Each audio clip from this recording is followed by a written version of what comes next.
In today's class, we will see about the case and case statement. In previous class, we have already seen if, else, do or while statement. So case statement is also a type of decision making statement. First declare a data variable using a data keyword that is num type I value 2. Okay, now give the case num. You must need to and give the end case. Now give when 1. Right, number is 1.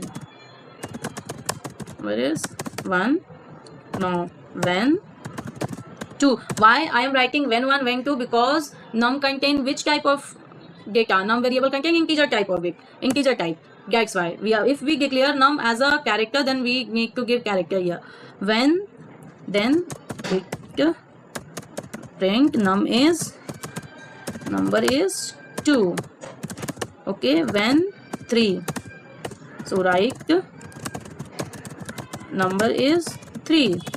When others, write number is something else. Now execute, save, check syntax, activate it, do effect. Number is 2. Why our output has come number is 2? Because already we have passed value 2, so it hit this statement and print number is 2. When change our value, pass it as a 3 and activate it and do effect, so output is come number is 3. So what is the difference between if, else and case statement? There's a big, both are decision making statement, both are decision making, but there's a big difference. In if and else, in if, else if statement, we can give logical operation.